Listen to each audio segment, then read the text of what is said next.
What's up, guys? Mason the Brock Henderson here. So, before we talk about kind of what's been going on in the past, I did want to say that today's video is brought to you by the word rotation.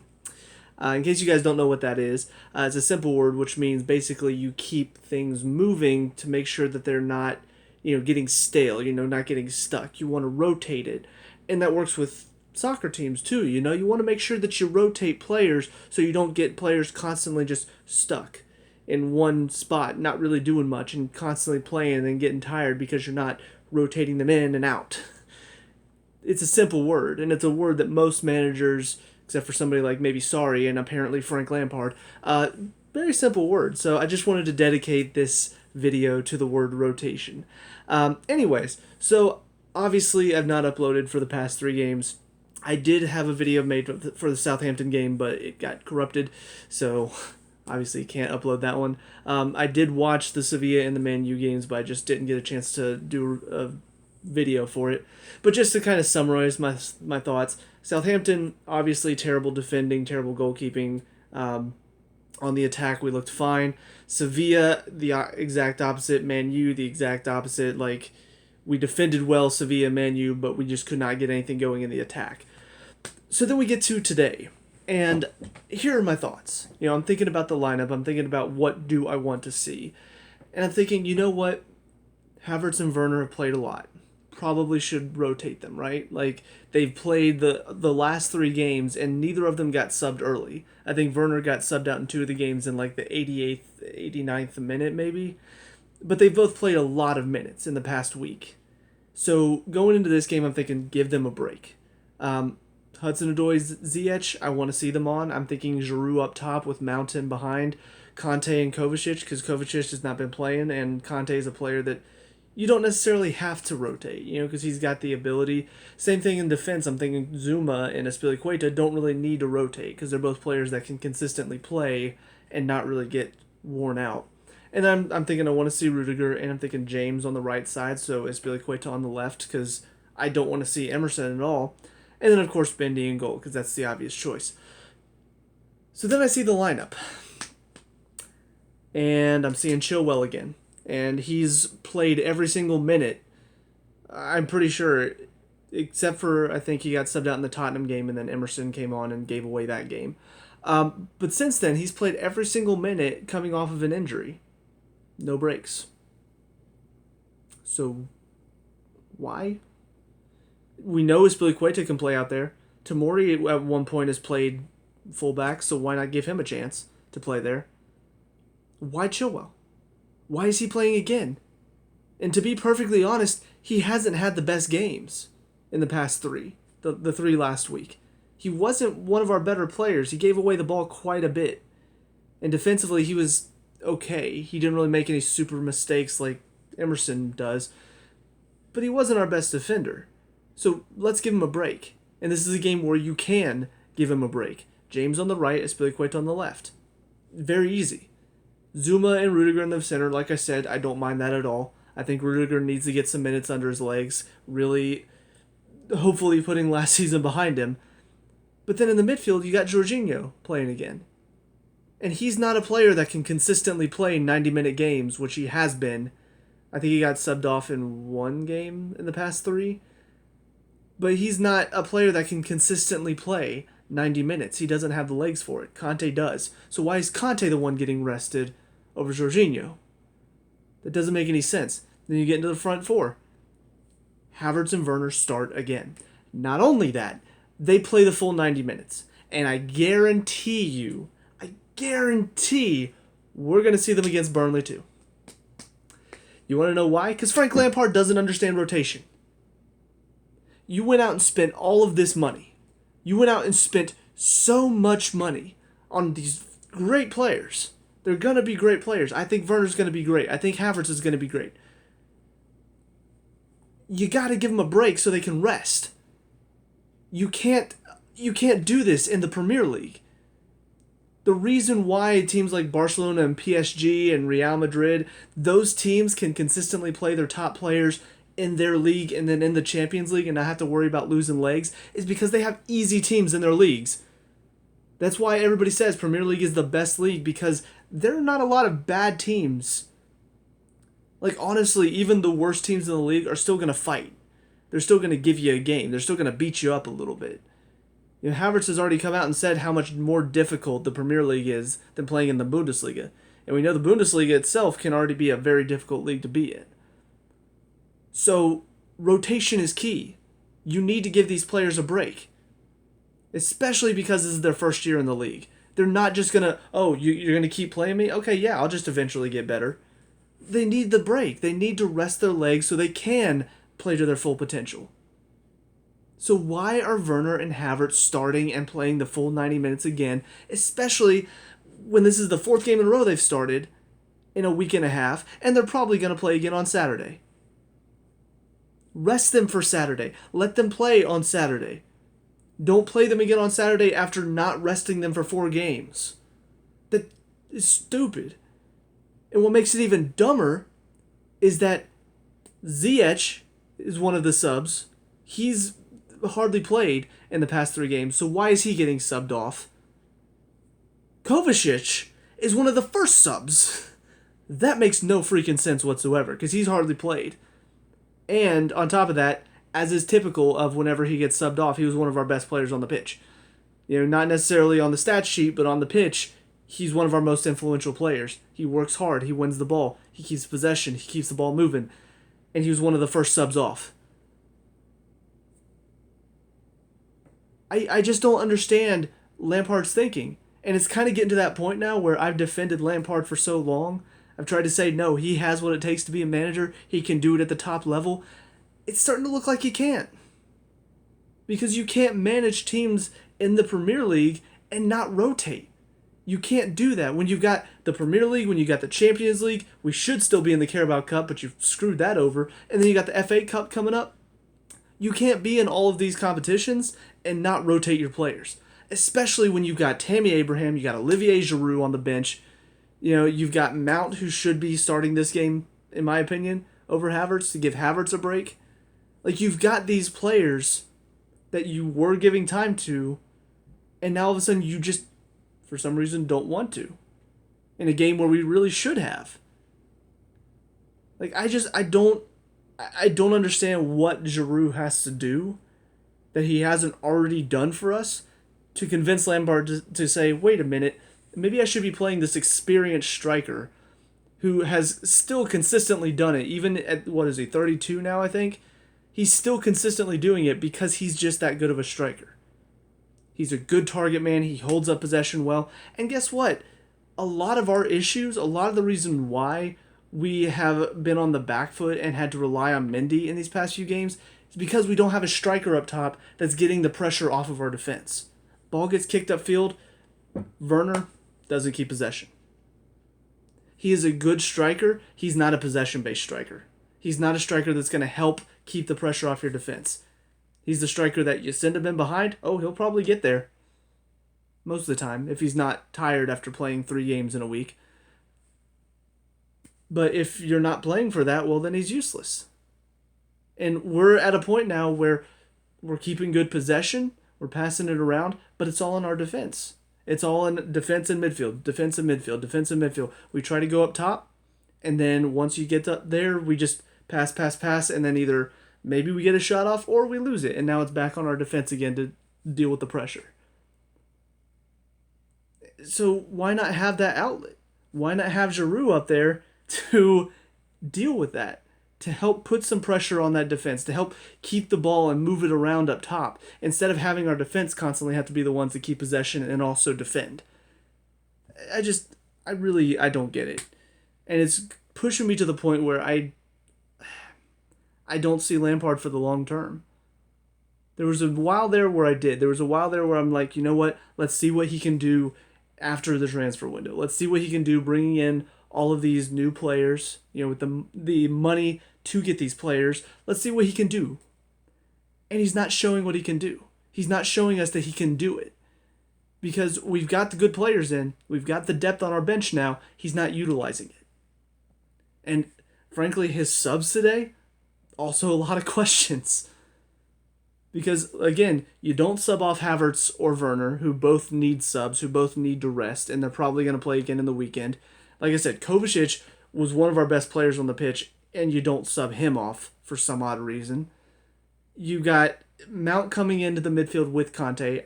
That's not his position. He's not one of those two holding. He's more of an attacking, and we're a goal up.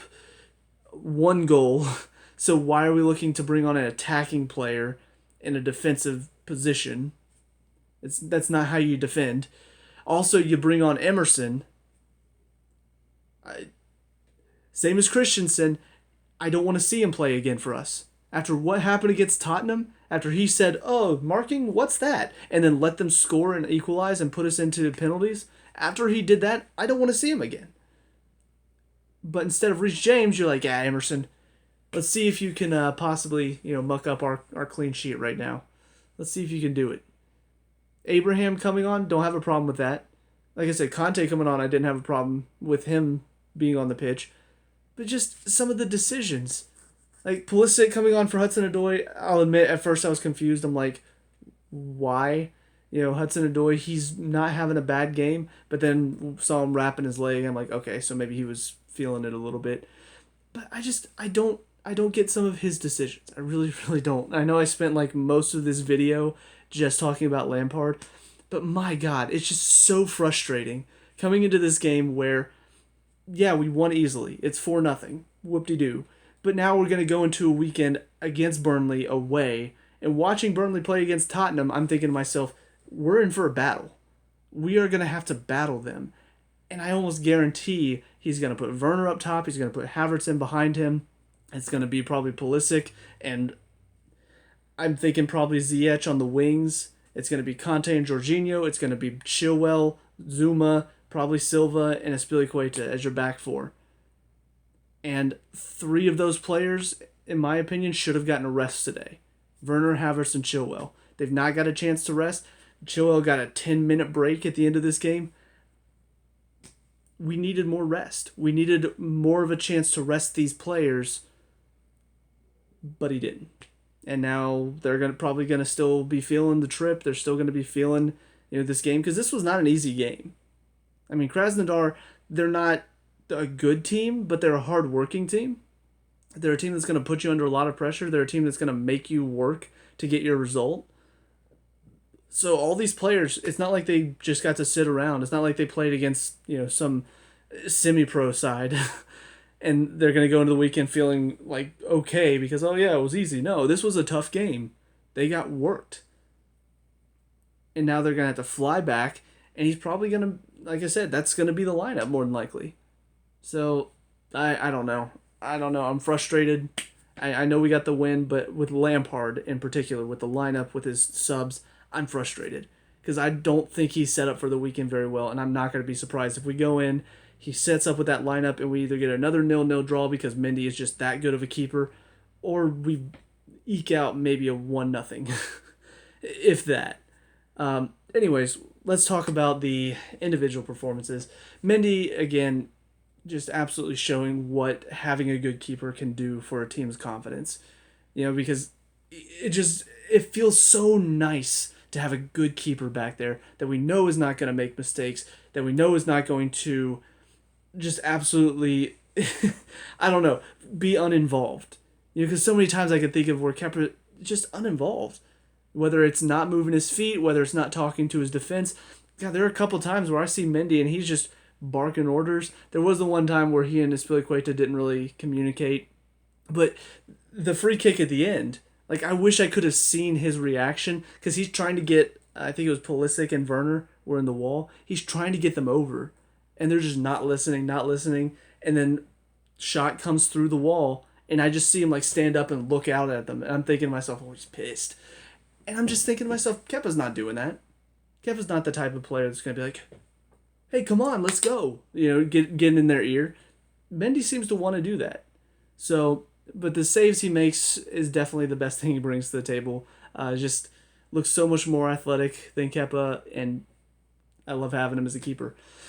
The back four, Azpilicueta, pretty good game today. Defensively, I thought he did really well. On the attack, again, it's not really his forte, so that's where he's the weakest.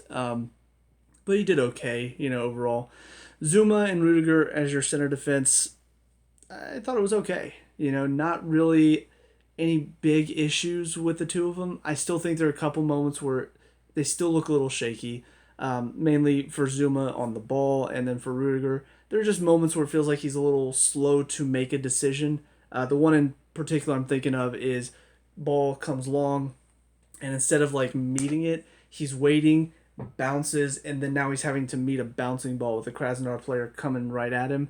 You never let the ball bounce. If you're within a vicinity to head it or get a foot on it, you gotta get it before it hits the ground. And there's just too many moments where it feels like he's undecided on what he wants to do. But overall, I thought defensively he looked a lot better than he did last season. But I mean, that's not really saying much considering how bad he was at the end of last season. Chilwell, a lot of giveaways again, and I don't understand why Frank is not seeing, hey, we need to give this guy a break, because he came off an injury at the beginning of the season. Let's give him a break, because honestly, he's not looked that great. He came out flying in the first few games, got a couple goals, got a couple assists. He looked like he was going to be superstar, but then there's not been enough rotation, and now he's just kind of an average player. He gets up in the attack really well, but his crosses have not been great. His passing has not been great. Defensively, he's been hit and miss. The problem is, though, Emerson's not good enough. We know that. So unless you're willing to move Azpilicueta out to the left and have James play right, or, like I said, maybe Tomori play out there. And I know that's kind of... It's hard because you want your fullbacks to get up in the attack as well and help out. And Tomori is definitely not an attacking player. But I just feel like let's give that a shot instead of putting out a player that we know is not good in Emerson, putting out a player we know can't play there in Alonso, or moving Azpilicueta out of his position where we know he's best on the right. I don't know why he's not giving that more of a shot and giving Chilwell a chance to have a break. But yeah, Chilwell, again, just not really that good. Jorginho, up and down. He's definitely playing better this season, but he still has his moments of defensive lapse. There were a couple moments where, slipping on the ball, bad passes. It's not as bad as it was at the beginning of the season, but it's still there, and it still causes issues for us, especially for our defense. Because he's in such a dangerous spot, I expect more out of him. I expect him not to be making mistakes. I expect him not to get turned or beat, but he does a lot. But overall, I mean, his passing is a lot better right now, and he is doing better to read the game and make good interceptions, but the mistakes really are just affecting us. And if he can't cut that out of his game, I still think Kovacic is a better option. And on that note, Kovacic had a good game. Very effective.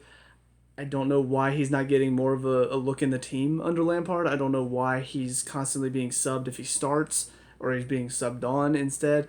I don't know. I get the fact that Jorginho is supposed to be a bit of a deep-lying playmaker with Conte being your bulldog in there to run everything down. But Kovacic also brings certain things to the pitch. He's not necessarily that long ball distributor like Jorginho can be, but he's hardworking. He works to win the ball back. He works on the ball to take on players. He, quick little interchanges in the front third when he gets up there. I don't know why he's not playing more. And again, I don't know why he was one of the first subs today. He's a good player, and we need to see more of him, in my opinion. 3 in behind Werner. Hudson-Odoi, pretty solid first half, worked hard. Started to slow down a little bit in the second half, but also he hasn't really played much in the past few games. So it might just be a bit of a fitness thing where he's getting back to full fitness. And of course, we saw he was wrapping his leg at the end, so might have taken a knock or something. Taken a knock. Wow, my English is great. But he might have taken a knock or something. But overall, I mean, I liked what I saw from him. He had a bit more confidence to take on players, and he was working hard on both sides, I thought. So I definitely want to see more of him from that, more of that from him. I don't know what's going on. I'm not really that tired. It might just be my brain deciding to shut off. I don't know. We'll see. Ziyech was probably our second best player after Kovacic, but I don't know.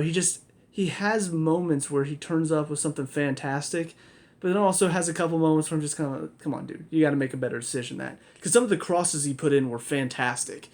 But then there were also moments where, he's on the ball and his shot is just absolutely terrible. Or instead of taking a shot, he decides to play it back. I don't know. He seemed to be, I don't know if it's his decision making or maybe if they're being told to be a bit more reserved. But he can deliver a cross really well. There are a couple that he swung in back post that were pinpoint perfect. So I'd love to see more of that from him. It's definitely interesting to see a left footer on the right side being able to cut in and either have the shot or curl it in towards the far post where either it takes a flick or it doesn't, and now the keeper's got to make a save. But yeah, I thought overall it was a good performance from him, and I hope to see more of that going forward. I do kind of want him to start on the weekend just because I think he's been building up the fitness with his little substitute appearances here and there. I think today was a good start for him, and I think he can provide a lot on the right-hand side. So then we get to Havertz and Werner. Havertz not nearly as involved as he should be playing in his best position. That's where he needs to be, is the center attacking mid. And I talked about this a little bit earlier on whenever he was playing out wide. Because he wants to get on the ball, he wants to receive, and he wants to turn and go. But the problem is like I said, you're not resting him. And you can tell he just wasn't as involved today as he has been. Because there were a couple games where he was absolutely dominating the midfield. He was getting back, he was receiving, he was turning players, he was putting in tackles, trying to win the ball off of players. If the ball went up in the air, he was willing to get, he's tall, so he's willing to get that head on it too. So I just really feel like today you could watch this performance and compare it to some of his past performances in the past few games. You could see there's been a drop-off. Like his involvement in the game has just dropped off with each consecutive game because he's not getting rested. So, yeah, I don't really want to blame him for this one because I feel like this comes on to Lampard. Lampard needs to make the decision to rest his players so that they can be at their best. And he didn't. And unfortunately, I think Havertz suffered for it. So, and then Werner, I made a comment on the Facebook post. I did talk about, Werner and Havertz and Chilwell all need a break, and I said Giroud should be starting. And so many people came to Werner's defense he needs confidence. He needs to build his confidence, so Lampard's playing him to build his confidence. Here's the thing. How are you going to build confidence if you're tired? You're exhausted after playing 3 games in a row in a week. You have to play a 4th one, in a week and a half. That's a lot of games for a striker to have to play, and especially for what his style of play is. To pick up the ball and drive at defenders or to have to sprint after it, beating defenders, that wears you out. And especially in the Premier League, the defenders in the Premier League are going to beat you up. You're going to need a break. And so I'm sitting here thinking, how can you build confidence? How is this a building confidence game when he hasn't had a break? He's not going to have a good game if he hasn't had a break, which is going to lower his confidence more. So that's a dumb argument. I truly don't understand that. Oh man, whenever people start making that argument, I'm just like, you guys are idiots. You don't understand how it works. You guys think that all of these professional players are just completely superhuman and are able to play 110% every single game, no matter when the games happen. They're not. They're all human. They need their breaks. They need their rest still.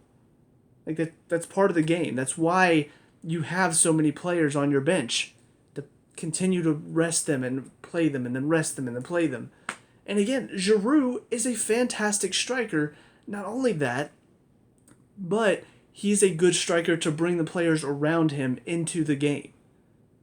And you've got Hudson-Odoi, who is still probably lacking a little bit of confidence. Like I said, he looked more confident today, but I wouldn't be surprised if he's lacking a bit of confidence. He played well, but now that Pulisic is fit and Ziyech is more fit, he hasn't had a look in the team. So I'm sure he's lacking some confidence. Giroud is the perfect striker to have on the pitch for him to pick up the ball and look for Hudson-Odoi.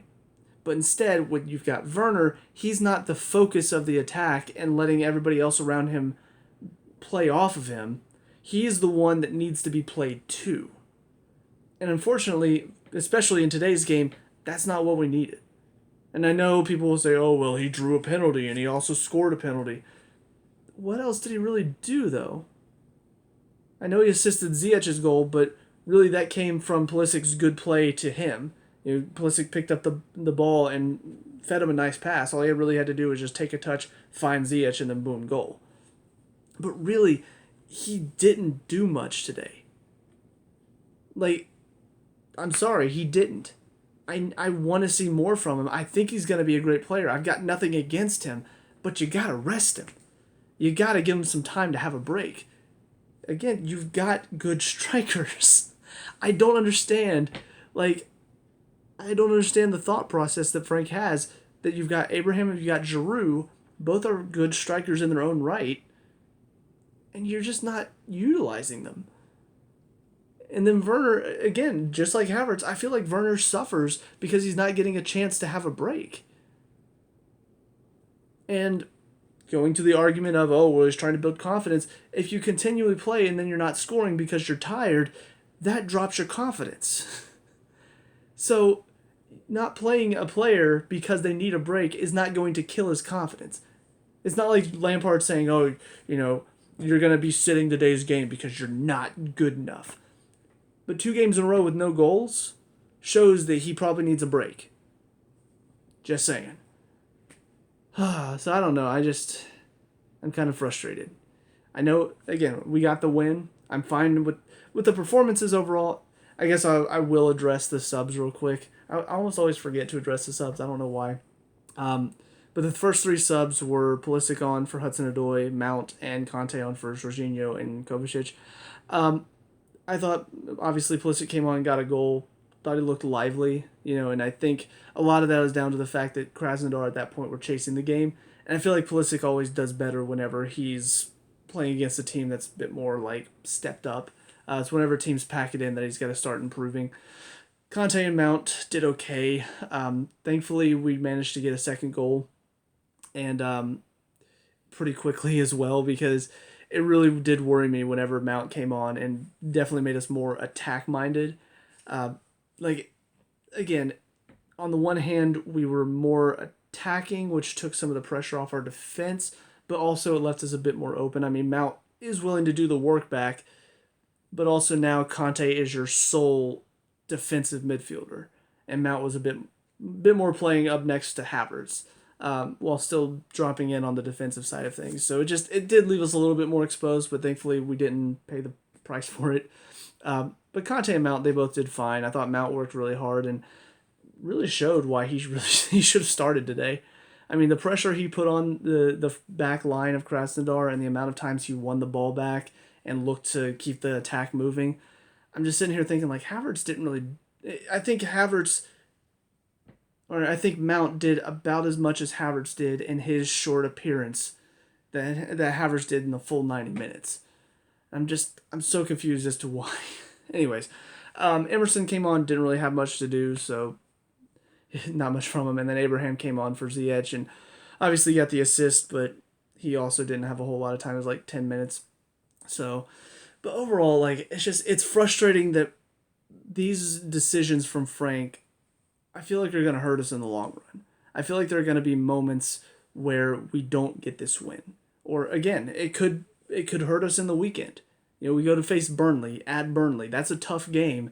And if he goes in without rotating at all, if he goes in and plays the exact same Werner and Havertz, and Chilwell is on the left side again, and, I mean, at this point you kind of have to play with Chilwell on the left side, because when you don't make the rotation in the game against Burnley, you make it against Krasnodar. You make those changes against Krasnodar. Oh, but what if he loses?